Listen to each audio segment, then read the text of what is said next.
شب گریزاں ہوگی آخر جلوائے خورشید سے، یہ چمن معمور ہوگا نغمائے توحید سے۔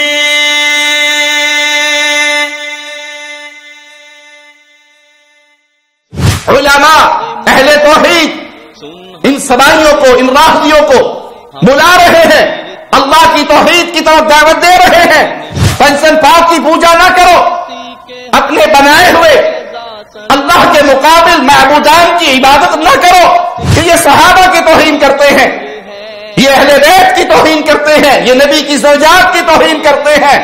یہ گنا اپنی جگہ پر، معاملہ اس سے بڑھ کر کہ یہ اللہ کی عزت کا خیال نہیں رکھتے، یہ رب کی توہین کرتے ہیں، یہ رب کی گستاخ قوم ہے۔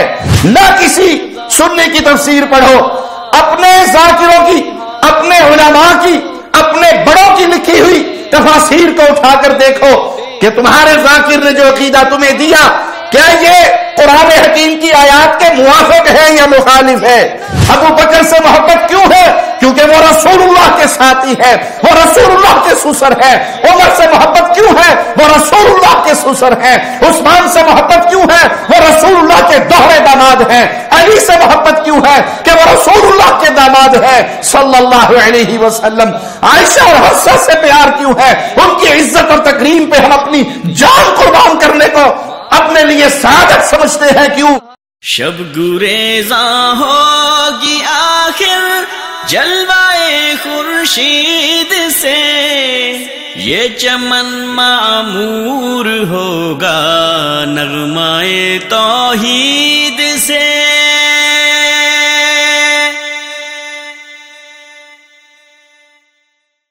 السلام علیکم ورحمۃ اللہ وبرکاتہ۔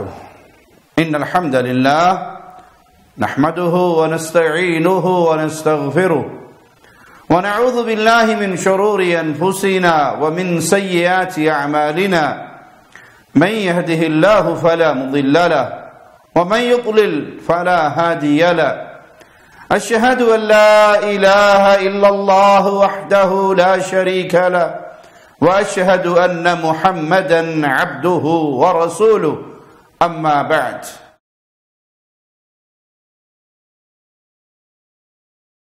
اللہ مالک نے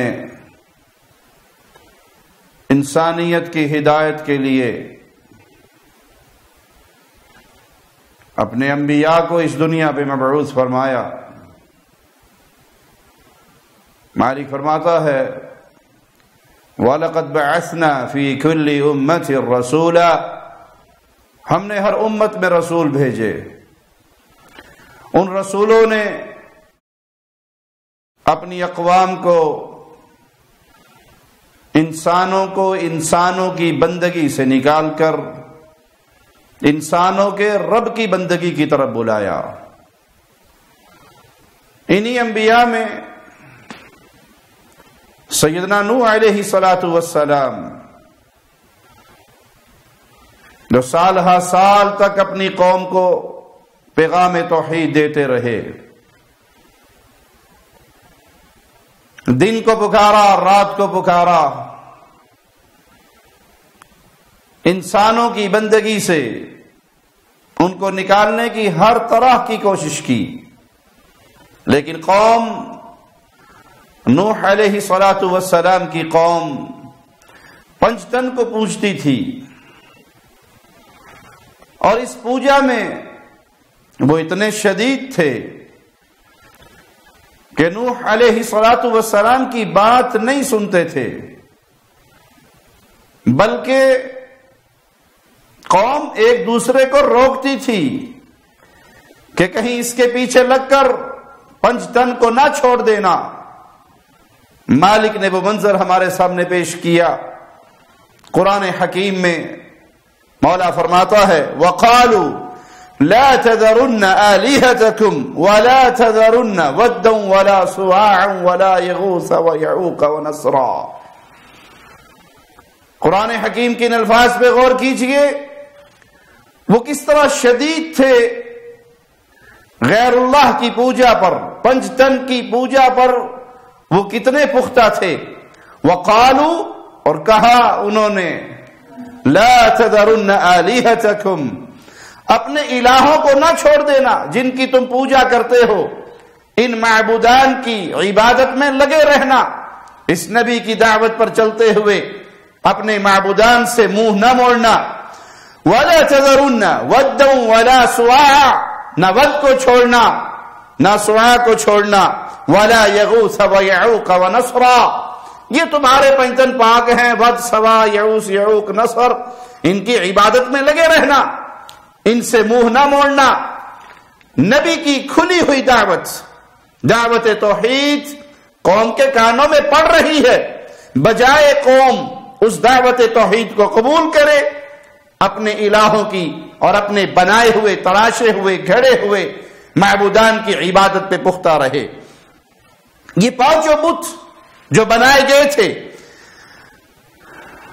ان کے بارے میں سبائی، رافضی، ان کے ہاں جو مشہور تفسیر ہے، ان کی حقیقت میں آپ کے سامنے رکھتا ہوں۔ رافضیوں کی مشہور تفسیر کے ذریعے جو انہوں نے اپنی اسناد کے ساتھ اپنے اعتقاد میں ائمہ سے اقوال نقل کیے ہیں، وہ آپ کو سناتا ہوں۔ ان کی ایک مشہور تفسیر ہے نور الثقلین، اس کے اندر بھی ان آیات کا جو ترجمہ کیا گیا اور جو روایات بیان کی گئی، ذرا اس کو سنیے۔ ان کے بہت بڑے عالم، فاضل، فقیہ اور قابل اعتماد محدث ہیں عبد علی الحویزی، 1112 ہجری میں یہ فوت ہوئے۔ اصل تفسیر ان کی عربی زبان میں ہے، اس کی جلد 8 اور صفحہ 10 پر لکھا ہے فی کتاب علل الشرائع باسنادہ عن جعفر بن محمد علیہ السلام فی قول اللہ قالوا لا تذرن آلہتکم۔ مکمل روایت اس کے اردو ترجمے سے ملاحظہ کیجئے، اس کے جلد 8 اور صفحہ 511 اور 12 پر ہے۔ یہ ترجمہ ان کے شیخ الاسلام علامہ الطاف حسین کلاچی نے کیا، اور اس پہ نظر ثانی رافضیوں کے حجت الاسلام علامہ ریاض حسین جعفری جو قم سے فاضل ہیں انہوں نے کی۔ وقالوا لا تذرن آلہتکم ولا تذرن ودا ولا سواعا ولا يعوث ويعوق ونسرا، اور انہوں نے کہا اپنے معبودان سے ہرگز دستبردار نہ ہونا، اور ود، سواع، یغوث، یعوق، نصر کو نہ چھوڑنا۔ یہ ترجمہ قرآن حکیم کی ان آیات کا آپ کے سامنے رافضیوں کی تفسیر نور الثقلین 511 صفحے سے پیش کر رہا ہوں۔ اور اس کی تفسیر میں وہ لکھتے ہیں، کتاب علل الشرائع میں امام جعفر صادق سے منقول ہے کہ ود، سواع، یغوث، یعوق، نصر اللہ کے بندے تھے، وہ ہمیشہ اللہ کی بندگی اور عبادت کرتے تھے۔ یہ اللہ کے نیک بندے تھے جو ساری زندگی اللہ کی بندگی کرتے رہے، اللہ کی عبادت کرتے رہے۔ آخر وہ اس دنیا سے چلے گئے، ان کی قوم کے لوگ ان کی موت پر بہت زیادہ غمگین ہوئے۔ ابلیس ملعون ان کے پاس آیا اور ان سے کہا میں تمہارے لیے ان کی شکلوں کے بت بنا دیتا ہوں، بس تم انہیں دیکھتے رہنا اور ان سے مانوس رہنا، اور ساتھ ساتھ اپنے اللہ کی عبادت بھی کرتے رہنا۔ شیطان نے ان کے لیے بت تیار کر دیے جو ان مرنے والوں کی تمثال تھے، پس وہ لوگ اللہ کی عبادت کرتے رہتے اور انہیں بھی دیکھتے رہتے۔ پس جب سردی کا موسم آیا اور بارشیں ہوئی، وہ ان بتوں کو اپنے گھروں میں لے گئے اور وہاں انہیں کھڑا کر دیا اور اللہ کی عبادت شروع کر دی۔ اس طرح یہ سلسلہ چلتا رہا، آخر یہ سب لوگ آہستہ آہستہ مر گئے اور ان کی اولاد نے ان کی جگہ سنبھال لی۔ انہوں نے ایک دوسرے سے کہا ہمارے آبا انہی بتوں کی عبادت کیا کرتے تھے، انہوں نے اس دن سے اللہ کی عبادت چھوڑ دی اور بتوں کی عبادت شروع کر دی۔ اسی لیے قرآن میں آیا وَلَا تَذَرُنَّ وَدًّا وَلَا سُوَاعًا۔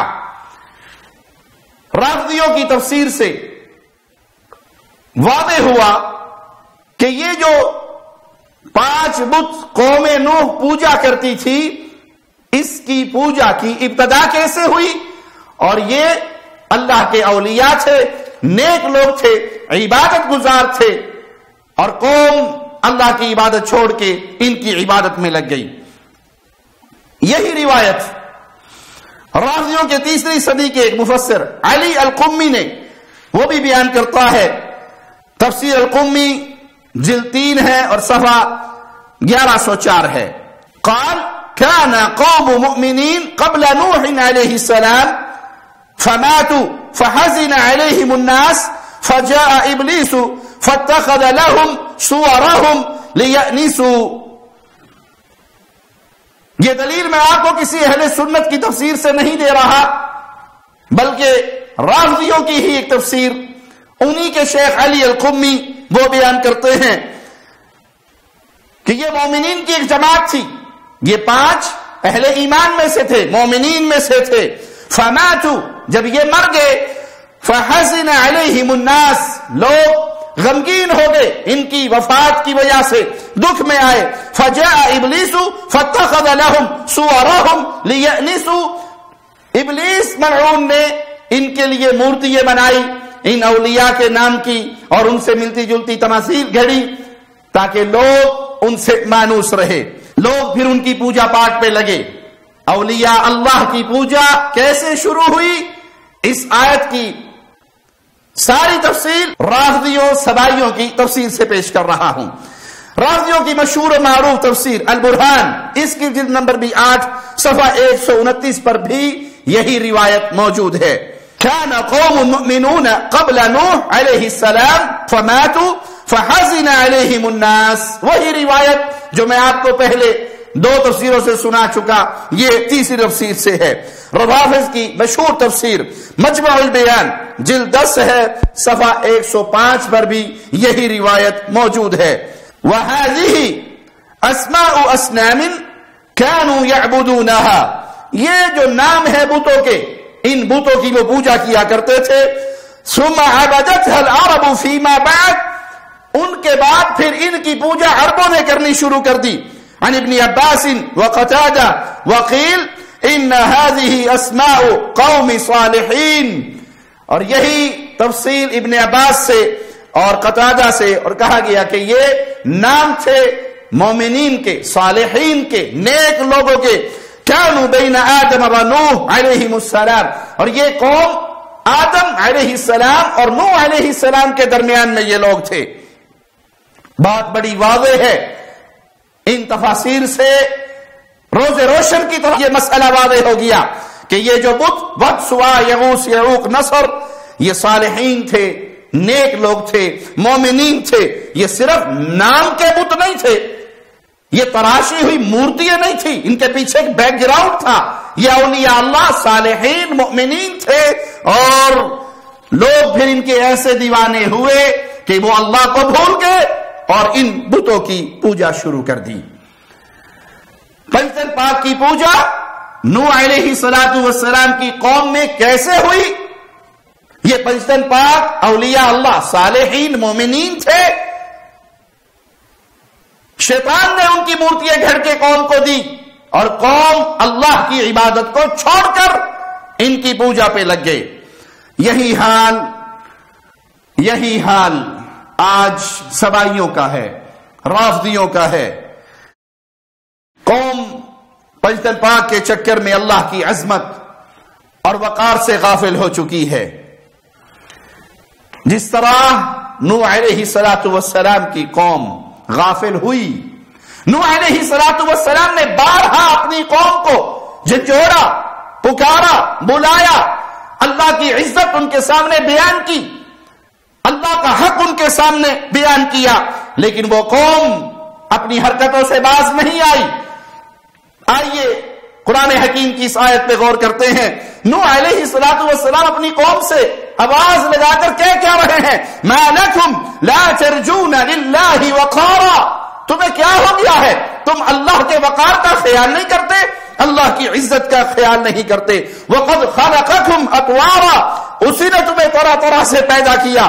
لیکن نوح علیہ السلام کی قوم کے لوگ سوائے چند ایک کے اللہ کی عظمت سے غافل رہے، اللہ کے وقار سے غافل رہے، اور پنجتن پاک کی پوجا میں مست رہے، بتوں کی عبادت میں لگے رہے، یہاں تک کہ ان پر عذاب آیا۔ صدیوں سے اہل ایمان علماء اہل توحید ان سبائیوں کو، ان راہدیوں کو بلا رہے ہیں، اللہ کی توحید کی طرف دعوت دے رہے ہیں کہ ائمہ کی پوجا نہ کرو، پنجتن پاک کی پوجا نہ کرو، اپنے بنائے ہوئے اللہ کے مقابل معبودان کی عبادت نہ کرو، بلکہ لا الہ الا اللہ کی دعوت کی طرف آؤ، اللہ کی توحید کو سمجھو، اللہ کی عزت کا خیال کرو، اللہ کے وقار کا خیال کرو۔ ان ظالموں سے تو یہ گلہ ہے کہ یہ صحابہ کی توہین کرتے ہیں، یہ اہل بیت کی توہین کرتے ہیں، یہ نبی کی زوجات کی توہین کرتے ہیں۔ یہ گلہ اپنی جگہ پر، معاملہ اس سے بڑھ کر کہ یہ اللہ کی عزت کا خیال نہیں رکھتے، یہ رب کی توہین کرتے ہیں، یہ رب کی گستاخ قوم ہے، یہ رب کی توہین کرنے والی قوم ہے۔ صحابہ کی توہین کرنا تو ان کے ہاں معمولی معاملہ ہے، جب یہ اللہ کی توہین کرتے ہیں، جب یہ اللہ کی عبادت میں غیروں کو شریک کرتے ہیں، تو پھر صحابہ کی توہین کرنا ان کے لیے بڑا مسئلہ نہیں ہے، کیونکہ سب سے بڑی ذات تو اللہ کی ہے۔ جب یہ اللہ کا خیال نہیں رکھتے، اس کی عزت اور مقام کا خیال نہیں رکھتے، اس کے وقار کا خیال نہیں کرتے، اسی لیے انہی کے ایک ذاکر جواد نقوی وہ مجبور ہو گئی یہ کہنے پر کہ ہمارے ممبروں پر بیٹھنے والے بہت سارے ذاکر ایسے ہیں جو مشرک ہیں، جو شرک کے اندر ڈوب چکے ہیں، جن کے عقائد مشرکانہ عقائد ہیں۔ یہ جو اہل سنت کے مقدسات کی توہین کرتے ہیں، ان کا تشیع سے کوئی تعلق نہیں ہے۔ یہ جو ان میں سے کچھ مشرک ہیں، ان کا اسلام سے کوئی تعلق نہیں ہے۔ اب آئیے اللہ کی گستاخی کے چند مناظر میں آپ کو ان ظالموں کے ذاکروں سے اور ان کی مجالس سے دکھاتا ہوں، تاکہ یہ بات دلوں میں بیٹھ جائے کہ یہ اللہ کی توہین کرنے والی قوم، رافضیت کی قوم، اللہ کی گستاخ، رسول اللہ کی بھی گستاخ، مومنوں کی ماں کی بھی گستاخ، نبی کی ازواج کی بھی گستاخ، اور پیارے نبی کے صحابہ کی بھی گستاخ، دین اسلام کی بھی گستاخ۔ یہ ان کا ایک جاہل جس کو یہ علامہ کا نام دیتے ہیں، لقب دیتے ہیں، تصدق حسین، یہ کہتا ہے 14 اللہ کے قریب نہیں، اللہ 14 کے قریب ہے۔ جب اللہ 14 کے قریب ہے، سب سے پہلے غور نال، وہ بابا غور نال، سب سے ہمارے پہلے ہی 14 ہیں۔ جب آپ نماز پڑھتے ہیں قربتاً اللہ، اللہ کے بعد بعد میں جائیں گے کہ نماز پہلے پہنچتی 14 کے بعد۔ انا للہ و انا الیہ راجعون۔ یہ ان 14 افراد کا ذکر کر رہا ہے جو ان کے سبائی رافضی دین میں معصومین ہیں۔ اہل اسلام کے نزدیک معصوم صرف جماعت انبیاء ہے، انبیاء کے علاوہ کوئی معصوم نہیں ہے۔ سب سے خطا کا امکان ہے، خطا ہو سکتی ہے، اگر کوئی معصوم عن الخطا ہے تو وہ صرف اللہ کے انبیاء ہے، اور ان انبیاء کا سلسلہ امام الانبیاء، امام کائنات، امام اعظم، قائد اعظم، رہبر اعظم محمد الرسول اللہ پہ ختم ہو گیا صلی اللہ علیہ وسلم۔ لیکن یہ قرآن حکیم کی آیات سے جاہل، یہ عقیدہ توحید سے ناواقف، صرف اپنی عوام کے سامنے ڈگڈگی بجا کر اور ان مداریوں سے داد لینے کے لیے کس طرح کے عقیدے پیش کرتا ہے۔ آئیے ان کے عقائد کو اور خاص طور پہ اس تصدق حسین کے اس جملے کو ہم اللہ کی آیات کے ساتھ، قرآن حکیم کے فرامین کے ساتھ مقارنہ کرتے ہوئے فیصلہ اللہ کے کلام پہ چھوڑتے ہیں کہ یہ ذاکر صحیح کہہ رہا ہے، یا اہل اسلام، اہل توحید، علماء اور دعات صحیح کہہ رہے ہیں کہ یہ اللہ کے گستاخ، یہ رافضی، اللہ کی توہین کرنے والے اور قرآن سے ناواقف قوم ہے۔ مالک کا فرمان، میں قرآن حکیم کی جتنی آیات پیش کروں گا ان کا ترجمہ کسی اہل سنت سے پیش نہیں کروں گا، نہ ہی اس کی تفسیر اہل سنت سے پیش کروں گا۔ ترجمہ بھی میں اور تفسیر بھی انہی کے محمد حسین نجفی سے پیش کروں گا۔ تفسیر کوثر ہے، جلد نمبر 7 ہے، صفحہ 197 اور 98 ہے۔ من كان يريد العزة فلله العزة جميعا، إليه يصعد الكلم الطيب والعمل الصالح يرفعه والذين يمكرون السيئات لهم عذاب شديد ومكر أولئك هو يبور. قرآن حکیم کی یہ آیت، اس کا ترجمہ الکوثر فی تفسیر القرآن، صفحہ اس کا 197. غور سے سنیے. جو شخص عزت کا خواہاں ہے تو وہ جان لے کہ عزت ساری اللہ کے لیے ہے. جو عزت کا خواہش مند ہے تو عزت ساری کی ساری اللہ کے لیے. پاکیزہ کلمات اسی کی طرف اوپر چلے جاتے ہیں اور نیک عمل اسے بلند کر دیتا ہے. اور جو لوگ بری مکاریاں کرتے ہیں ان کے لیے سخت عذاب ہے اور ایسے لوگوں کا مکر نابود ہو جائے گا. الیہ، اس کی طرف، مطلب صرف اللہ ہی کی طرف. یہ جملہ حصریہ ہے، کلام محصور ہے، یعنی صرف اللہ کی طرف. لیکن یہ رافضی قرآن حکیم کے برعکس اعمال صالحہ اور نماز وغیرہ کے جو الکلم الطیب میں داخل ہے اس کو 14 کی طرف پہنچا رہا ہے کہ نماز اللہ سے پہلے 14 کی طرف پہنچتی ہے. یہ 14 کو اللہ کا اور اللہ کی صفت کا شریک بنا رہا ہے. تو سچ کہا جواد نقوی نے. یہ جو اہل سنت کے مقدسات کی توہین کرتے ہیں ان کا تشیع سے کوئی تعلق نہیں ہے. یہ جو ان میں سے کچھ مشرک ہیں ان کا اسلام سے کوئی تعلق نہیں ہے. ہر سوال کرتا ہوں میں ہر اس عقل مند سے جس کی عقل سلامت ہے، بتاؤ کیا یہ اللہ کے کلام کا انکار نہیں ہے؟ یہ ذاکر تمہارے سامنے جو مرضی جھوٹ بول دے، کیا تمہارا اتنا حق نہیں بنتا؟ مرنا ہے تم نے، مرنے کے بعد یا جنت یا جہنم، کیا اتنا حق نہیں ہے کہ قرآن حکیم کی آیات کو کھول کے پڑھ لے، ترجمہ و تفسیر پڑھ لے؟ ارے نہ کسی سنی کا ترجمہ پڑھو، نہ کسی سنی کی تفسیر پڑھو، اپنے ذاکروں کی، اپنے علماء کی، اپنے بڑوں کی لکھی ہوئی تفاسیر کو اٹھا کر دیکھو کہ تمہارے ذاکر نے جو عقیدہ تمہیں دیا کیا یہ قرآن حکیم کی آیات کے موافق ہے یا مخالف ہے؟ یہ قرآن حکیم سے کتنے جاہل ہے اور تم ان کو علامہ کہہ کر اور ان کی ہر کفر اور شرکیہ جملے پر صرف کھڑے ہو کر داد دینا تم نے سیکھا ہے. صفحہ 198 اسی تفسیر کا، سعود سے مراد اللہ کی بارگاہ میں پیش ہوتے ہیں تمہارا مفسر. قرآن حکیم کی اس آیت سے جو چیز ثابت کر رہا ہے کہ نیک اعمال صرف اللہ کی طرف بلند ہوتے ہیں اور اللہ کی طرف پیش ہوتے ہیں. لیکن یہ ذاکر کہتا ہے جب آپ نماز پڑھتے ہیں قربتاً اللہ، اللہ کے پاس بعد میں جائیں گے کہ نماز پہلے پہنچتی 14 کے پاس. چلے آپ کو رافضیوں کی ایک اور تفسیر جو ان کے محدث و علامہ نے 12ویں صدی کے آغاز میں لکھی، عبد علی الحویزی کی تفسیر نور الثقلین، جس کا اردو ترجمہ بھی ہو چکا ہے، جلد 7 صفحہ 128 پر لکھا ہے الیہ یصعد الکلم الطیب والعمل الصالح یرفعہ.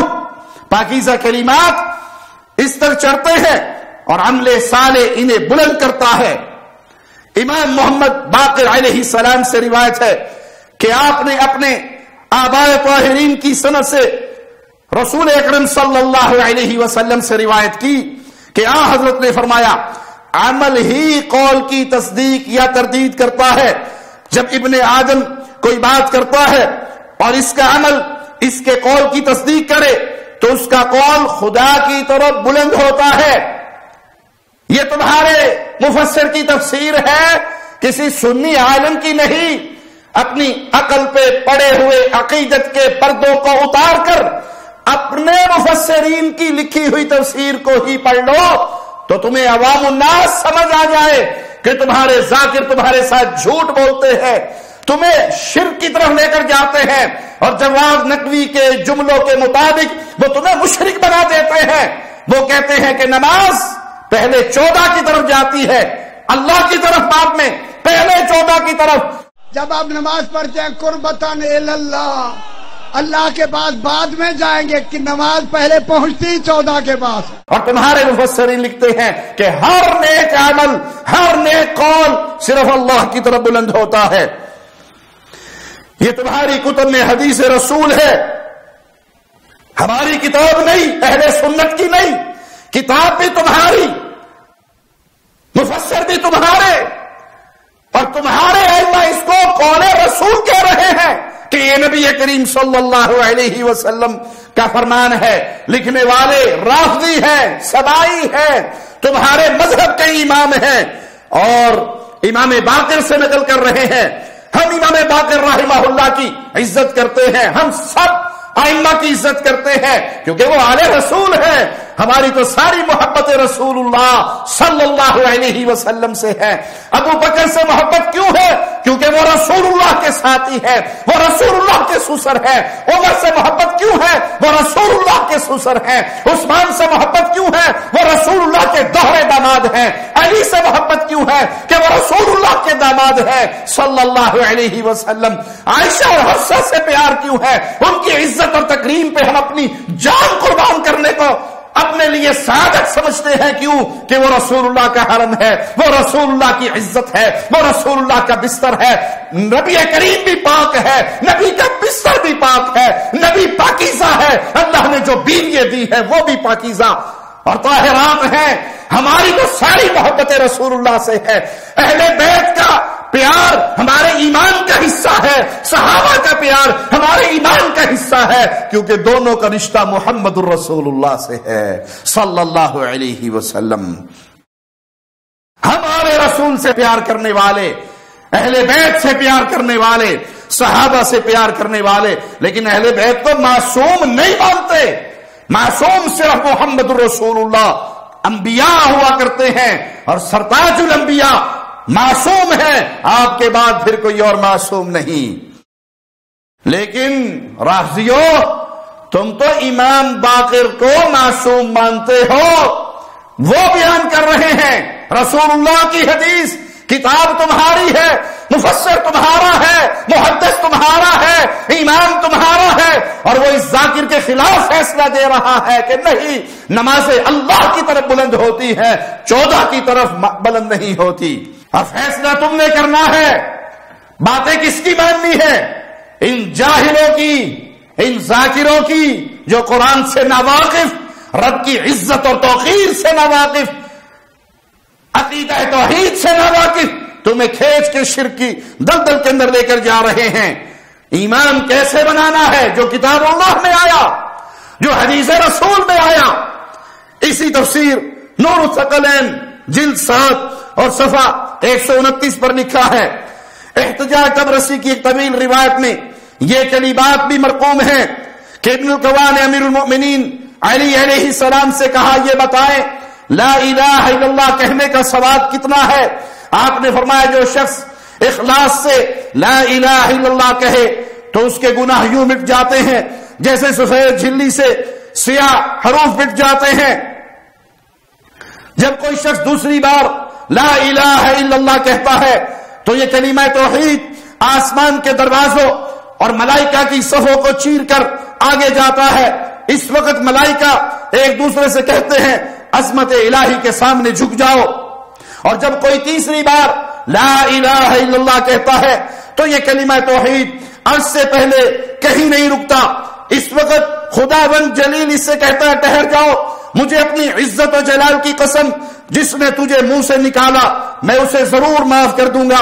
پھر حضرت علی نے یہ آیت تلاوت فرمائی الیہ یصعد الکلم الطیب.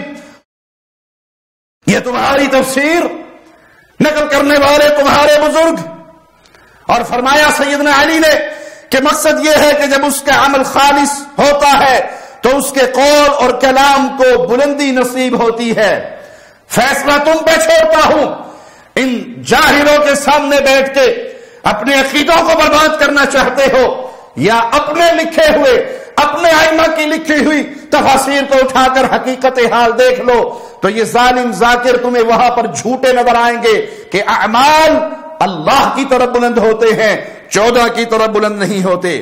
یہ مولا علی کی تشریح و تفسیر ہے کہ پاکیزہ کلام اللہ ہی کی طرف اور ڈائریکٹ پہنچتا ہے، پہلے 14 کی طرف نہیں جاتا جیسے ذاکروں نے تمہیں پٹی پڑھائی۔ اصل میں یہ ان 14 کی عبادت کرنے والے ہیں، ان کو اللہ کا شریک بنانے والے ہیں، اور جواد نقوی کے قول کے مطابق یہ مشرکوں کی صف میں جا کر کھڑے ہو چکے ہیں۔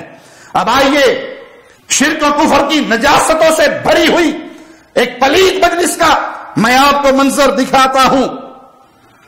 باقر نقوی توحید ربانی کے انکار پر مبنی باتیں کیسے کر رہا ہے، کیسے کفر بک رہا ہے، اور اس کے کفریہ کلام پر اس کی عوام جو بیچاری جاہل ہے، دین سے بے بہرا ہے، قرآن حکیم سے بے بہرا ہے، قرآن حکیم کے ترجمے اور تفسیر سے بے بہرا ہے، وہ کس طرح اس کے کفریہ کلام پر کھڑے ہو کر ناچتے ہیں اور داد دیتے ہیں۔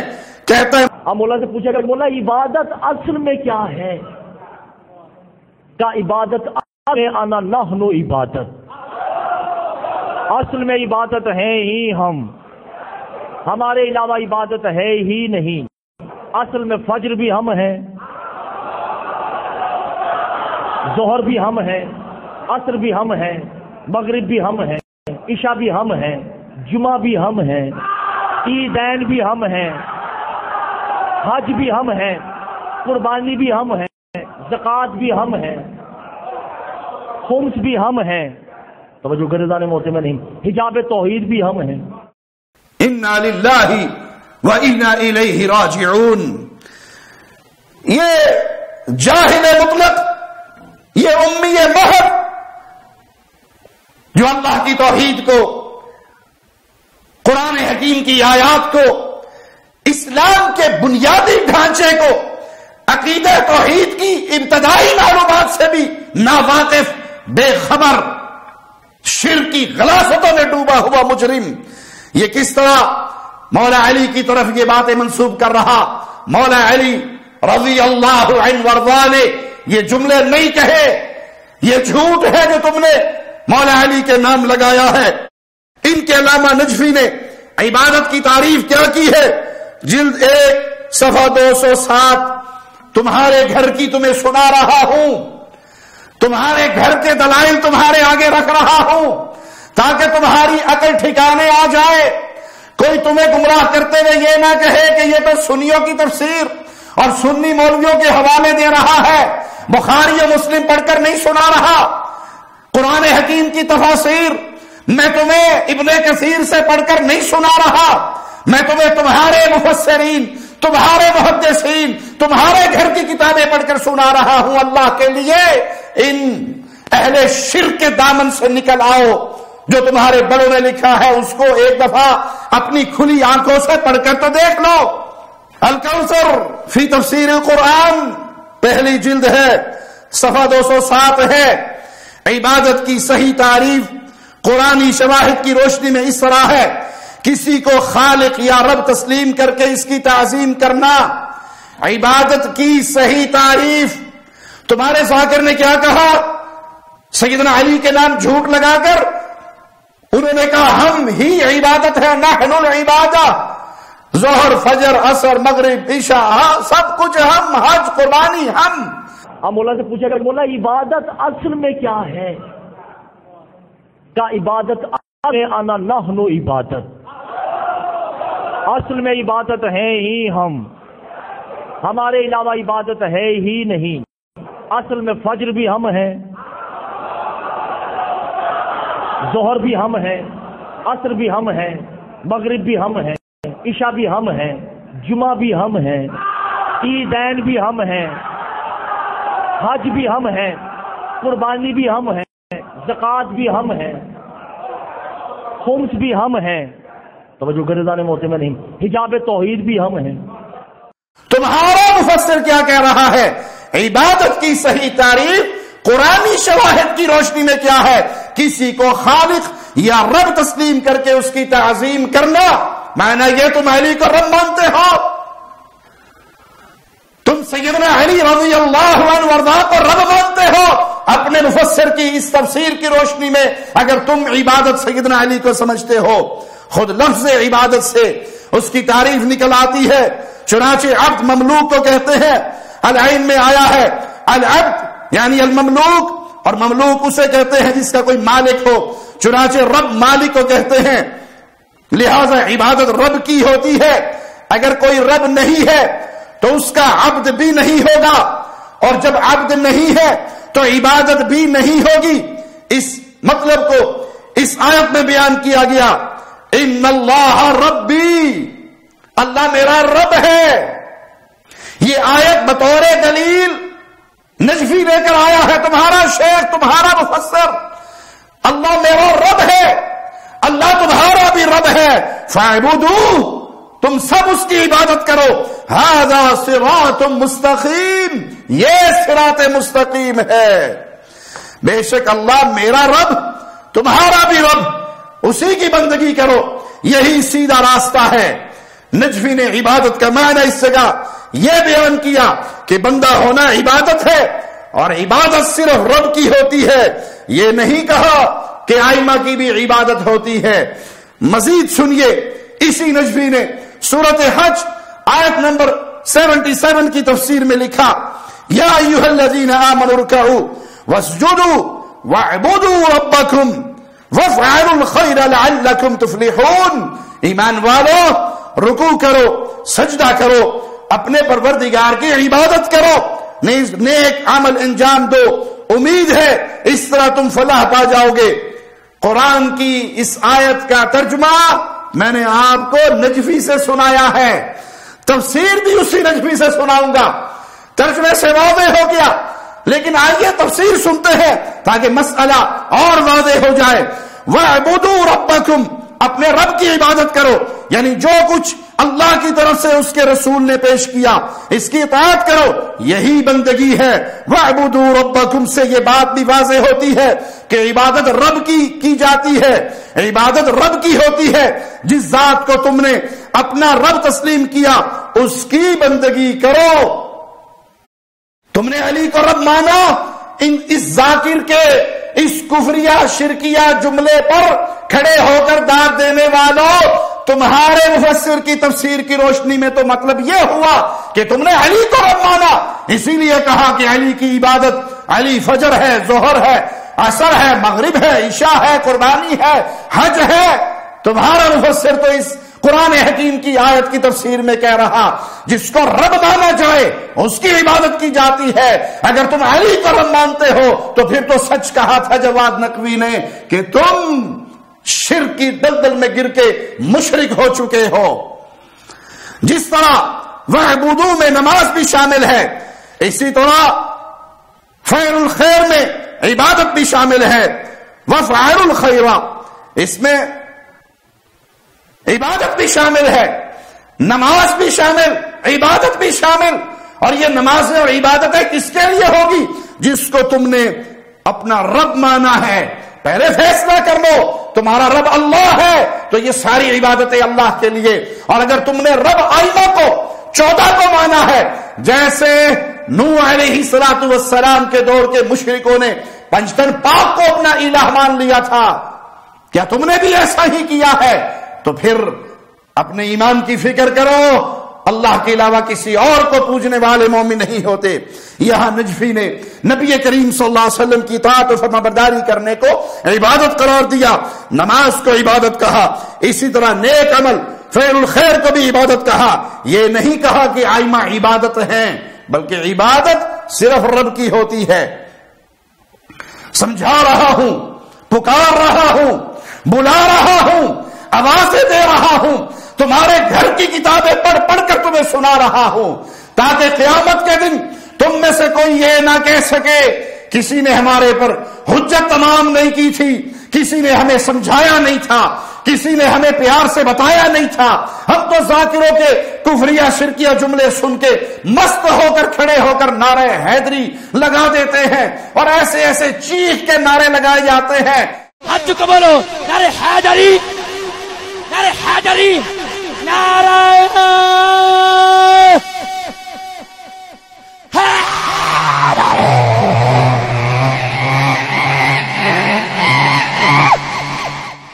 کہ نعوذ باللہ ثم نعوذ باللہ، نہ مسجد کا احترام، نہ مسجد کا ادب، نہ دینی مجلس کا ادب، بس چیخ ہے، پکار ہے، شور ہے، شرابہ ہے۔ تمہیں یہ ساری باتیں پیار و محبت سے، تمہارے گھر کی گواہیوں سے تمہیں اس لیے بتا رہا ہوں، قیامت کے دن تم کسی کا گریبان نہ پکڑ سکو۔ ہمیں کسی نے آئینہ نہیں دکھایا تھا، یہ آئینہ دکھا رہا ہوں۔ لوٹ آؤ اس دین پر جو دین محمد الرسول اللہ صلی اللہ علیہ وسلم ہمیں دے کر گئے۔ یہ تیسرا مکروہ منظر دیکھیے، یہی باقر نقوی اس کے بعد کیسے شرک کو پروان چڑھاتے ہوئے عقیدہ توحید کا انکار کر رہا ہے اور سیدنا علی کی طرف منسوب کرتا ہے کہ علی نے کہا آدم کے خالق بھی ہم ہیں، نوح کے خالق بھی ہم ہیں، مشرق کے خالق بھی ہم ہیں۔ میرے ساتھ بولتے رہیں گے تو آگے بات بڑھتی رہے گی۔ مغرب کے خالق بھی ہم ہیں، شمال کے خالق بھی ہم ہیں، ان کے خالق بھی ہم ہیں، تمہارے خالق بھی ہم ہیں۔ توجہ نہیں کرے جانے موسم 18,000 عالمین کے بھی ہم ہیں۔ ہم اس مخلوق بھی کے بھی خالق ہیں جسے پتا ہے کہ ہم مخلوق ہیں، اور ہم اس مخلوق کے بھی خالق ہیں کہ جسے پتا نہیں کہ ہم مخلوق ہیں۔ ہم اس مخلوق میں بھی خالق ہیں جو بھی آئی ہی نہیں۔ ان سبانا نسلکم، ہم ہی ہیں جو حلال و حرام کا تعین کرتے ہیں۔ جو ہماری عبادت کرتا ہے وہ حلالی ہوتا ہے، جو عادتاً کرتا ہے وہ حرامی ہوتا ہے۔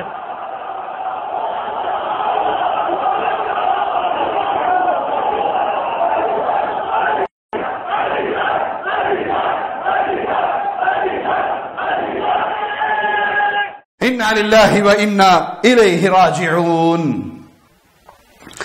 ساری کائنات کا خالق اللہ سبحانہ و تعالی ہے، انسانوں کا خالق، جنوں کا خالق، پوری کائنات کے ذرے ذرے کا خالق صرف اللہ ہے۔ اللہ بھی خالق، علی بھی خالق، یہی تو شرک ہے۔ اللہ ہی خالق ہے، تنہا اللہ ہی خالق ہے۔ آؤ قرآن حکیم کی سورۃ الانعام آیت نمبر 103 پر غور کرو، دل کی کھڑکیاں کھولو، آنکھوں پہ پڑی ہوئی شرک و کفر کے اندھیروں کی چادروں کو پھاڑ دو اور حقیقت کو پہچاننے کی کوشش کرو۔ ذالکم اللہ ربکم لا الہ الا ہو خالق کل شیء فاعبدوہ وہو علی کل شیء وکیل۔ یہی اللہ تمہارا رب ہے، ذالکم اللہ ربکم، یہی اللہ تمہارا رب ہے، لا الہ الا ہو، اس اللہ کے علاوہ کوئی الہ برحق نہیں، خالق کل شیء، ہر چیز کا خالق اللہ ہے۔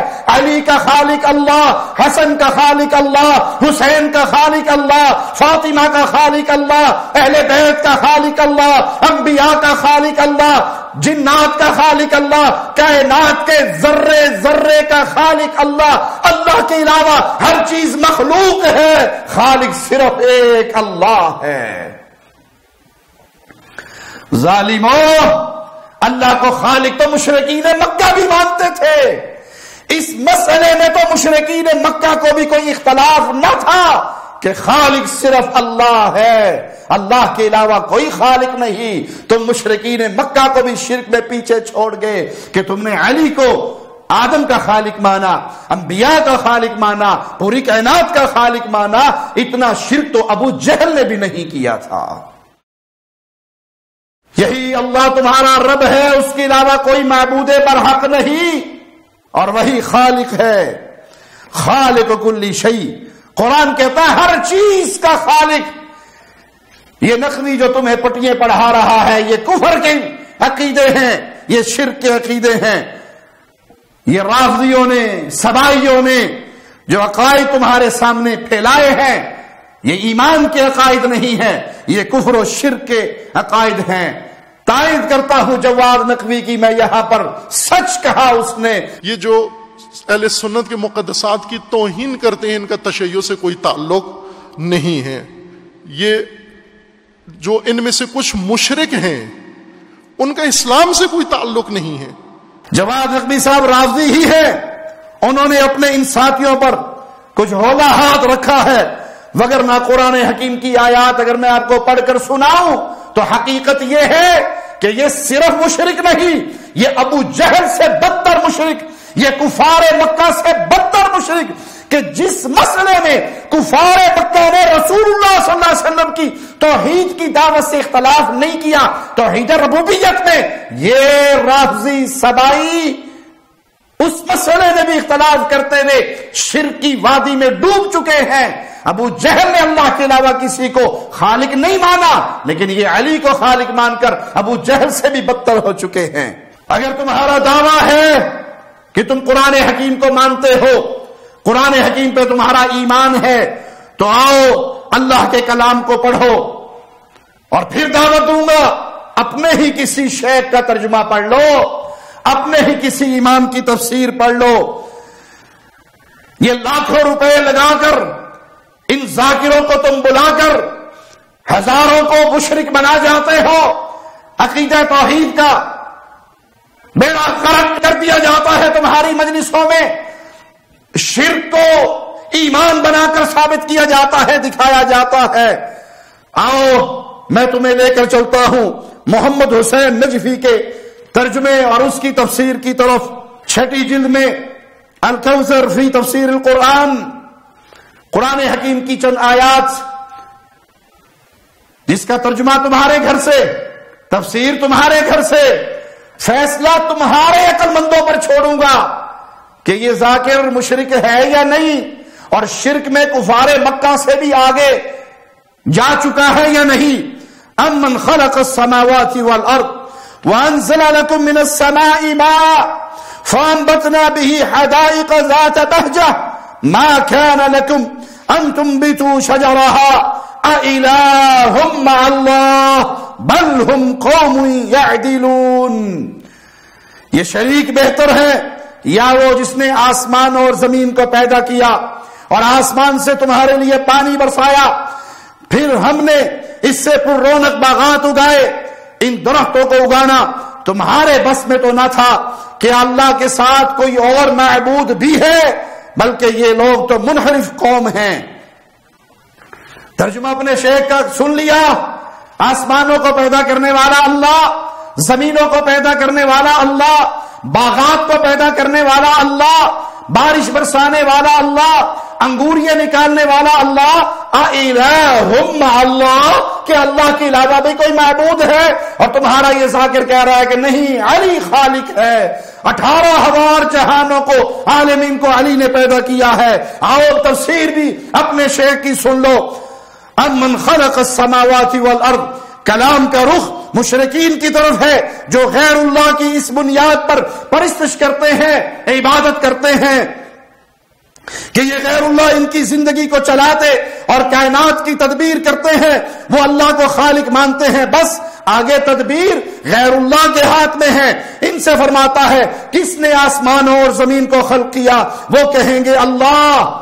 تمہارا شیخ تمہیں سمجھا رہا ہے، تمہارا مفسر تمہاری عقلوں کے پردے، تمہارے کفر کے شرک کے اندھیرے جو تمہاری آنکھوں کے سامنے آگے، ان کو ہٹاتے ہوئے سوال کر رہا ہے کہ کفار مکہ کا جرم صرف اتنا تھا، وہ خالق اللہ کو مانتے تھے، کائنات کی تدبیر بتوں کے حوالے سمجھتے تھے۔ اللہ ان سے پوچھتا ہے بتاؤ آسمان اور زمین کو کس نے پیدا کیا؟ تو وہ جواب میں کہا کرتے تھے صرف اللہ نے، لیکن یہ ذاکر کفار مکہ سے کتنا آگے بڑھ گیا، اور اس کو کھڑے ہو کر دعوت دینے والے کس طرح کفر کی دلدل کے اندر اس کے ساتھ ڈوب گئے۔ آدم کے خالق بھی ہم ہیں، نوح کے خالق بھی ہم ہیں، مشرق کے خالق بھی ہم ہیں۔ میرے ساتھ بولتے رہیں گے تو آگے بات بڑھتی رہے گی۔ مغرب کے خالق بھی ہم ہیں، شمال کے خالق بھی ہم ہیں، جنوب کے خالق بھی ہم ہیں، تمہارے خالق بھی ہم ہیں۔ توجہ نہیں کرے جانے محترم، 18,000 عالمین کے بھی ہم ہیں۔ اور رافضیوں غور کر لو، اور سبائیوں غور کر لو، اور ان ذاکروں کے پیچھے مشرک بن جانے والوں غور کر لو، یہ قرآن حکیم، یہ قرآن حکیم کی آیات، یہ تمہارے شیخ کے ترجمے، یہ تمہارے مفسر کی تفسیریں، وہ تمہیں بتا رہی ہے کہ مشرکین مکہ صرف اللہ کو خالق مانتے تھے، کائنات کی تدبیر میں ان بتوں کا، ان اولیاء اللہ کا کچھ حصہ مانا کرتے تھے، لیکن یہ ذاکر تمہیں کس طرح شرک کی طرف لے کر جا جا رہے ہیں کہ علی ہی آدم کا خالق ہے، علی ہی انسانوں کا خالق ہے، علی سارے جہانوں کا خالق ہے. سچ کہا جواد نقوی نے. جو ان میں سے کچھ مشرک ہیں ان کا اسلام سے کوئی تعلق نہیں ہے. آؤ مزید سنو، نجفی تفسیر میں مزید کیا لکھتا ہے. الہ مع اللہ کی تفسیر کرتے ہوئے کہتا ہے کیا کوئی معبود ایسا ہے جو اللہ کے ساتھ تخلیق و تدبیر کا یہ عمل انجام دے سکے؟ جواب نفی میں ہے. جب تخلیقی عمل صرف اللہ کے ہاتھ میں ہے تو تدبیر کا عمل بھی صرف اللہ کے ہاتھ میں ہے، لہذا صرف اللہ ہی معبود ہے. بل ہم قوم یعدلون، یہ لوگ اپنے بنائے ہوئے اصول سے منحرف ہو جاتے ہیں اور غیر خالق کے مدبر ہونے کے قائل ہیں. ان کا جرم صرف یہ تھا، غیر خالق کو کائنات میں تدبیر کرنے والا سمجھتے تھے، اور تمہارا یہ ذاکر تو اللہ کے غیر کو خالق بھی مان رہا ہے کہ علی خالق ہے. نعوذ باللہ ثم نعوذ باللہ. اس تفسیر کے مطابق مشرکین خالق اللہ ہی کو مانتے، صرف تدبیر امور میں اپنے معبودوں کو پکارتے اور ان کے حوالے کر دیتے. لیکن روافض تو خالق بھی اور مدبر بھی کسی اور کو مان رہے ہیں. سچ ہے یہ اہل شرک سے، اہل مکہ کے شرک سے کئی ہاتھ آگے نکل چکے ہیں. پھر آپ یہ بھی دیکھیں کہ اس آیت میں یہ بھی ایک سوال سامنے رکھا گیا، الہ مع اللہ، کیا اللہ کے ساتھ کوئی اور الہ ہے، معبود برحق ہے جو یہ کام کر سکے؟ آسمان کو تخلیق، زمین کی تخلیق، باغات کو اگانا، بارشوں کا برسانا، کیا کوئی معبود برحق ہے جو یہ کام کر سکے؟ کیا معنی؟ معبود برحق ہی خالق ہوتا ہے، باقی ساری کائنات مخلوق ہے. اپنے گریبان میں منہ ڈال کے جھانک لو، تم بھی مانتے ہو، ساری دنیا کو پتا ہے تمہارا کلمہ اہل اسلام کے کلمہ سے مختلف ہے، لیکن اس کے اندر بھی لا الہ الا اللہ شروع میں آتا ہے یا نہیں؟ اس لا الہ الا اللہ کا معنی، اس لا الہ الا اللہ کا مفہوم کیا ہے؟ کیا اللہ کے علاوہ کوئی اور الہ ہے جو خالق ہو، رازق ہو، مدبر ہو؟ کیا کوئی ہے اللہ کے علاوہ؟ قرآن حکیم کی ایک آیت پہ غور کرو، مالک تمہیں سمجھا رہا ہے، اہل توحید تمہیں پڑھ پڑھ کر سنا رہے ہیں، اہل ایمان تمہارے سامنے یہ آیات پیش کر کے تمہارے سامنے توحید کے دلائل کو واضح کر رہے ہیں. کیونکہ آدم کے بیٹے یہ زندگی ایک بار ملی ہے، ختم ہو گئی تو دوبارہ نہیں ملے گی. اس زندگی میں لوٹ آؤ اپنے اللہ کی طرف. مالک سوال کرتا ہے هل من خالق غیر اللہ، کیا اللہ کے علاوہ کوئی اور خالق ہے؟ یرزقکم من السماء والارض لا الہ الا ہو فانا تؤفکون. ان آیات کا ترجمہ میں تمہیں تمہارے گھر سے سناؤں گا. اسی الکوثر فی تفسیر القرآن میں اپنے شیخ کی قلم سے لکھا ہوا ترجمہ سن لو. ہماری نہیں مانتے نہ مانو، اپنے گھر کی تو مان لو. مولا سوال کیا کر رہا ہے؟ هل من خالق غیر اللہ یرزقکم من السماء، کہ اللہ کے سوا کوئی اور خالق ہے جو آسمان اور زمین سے تمہیں رزق دے؟ جو خالق ہوتا ہے وہی کائنات کی تدبیر کرتا ہے، وہی رزق دیتا ہے. خالق اور رازق وہ صرف ایک اللہ ہے، اس کے سوا کوئی معبود نہیں. لا الہ الا ہو، اس کے علاوہ کوئی معبود برحق نہیں. بس تم کہاں الٹے پھرے جا رہے ہو؟ تفسیر بھی اپنے گھر کی سن لو. یا ایھا الناس اذکروا نعمت اللہ علیکم، خطاب عامت الناس سے ہے جو اللہ کی طرف سے ملنے والی نعمتوں کی نسبت غیر اللہ کی طرف کر دیتے ہیں. جس کے ہاتھ میں کچھ نہیں اس کے دروازے پہ جاتے ہیں، نعمتیں اللہ دیتا ہے، پوجا دوسروں کی کرتے ہیں. یہ تمہارے گھر کا مفسر تفسیر کر رہا ہے. نعمتیں اللہ دیتا ہے، نسبت غیر کی طرف کر دیتے ہیں. تمہیں پیدا اللہ نے کیا، تم نے نسبت مولا علی کی طرف کر دی. تمہیں رزق اللہ دیتا ہے، تم نے نسبت غیر اللہ کی طرف سیدنا علی کی طرف کر دی. مشرکین اللہ کو خالق مانتے تھے، مگر یہ عقیدہ رکھتے تھے کہ رزق دینے کا کام دوسروں کو سونپا گیا ہے، اب اللہ رزق نہیں دیتا، دوسرے رزق دیتے ہیں۔ اس آیت میں یہ بات واضح فرما دی کہ خالق ہی رازق ہے۔ هل من خالق غیر اللہ یرزقکم، کہ اللہ کے علاوہ کوئی اور خالق ہے جو تمہیں رزق دے؟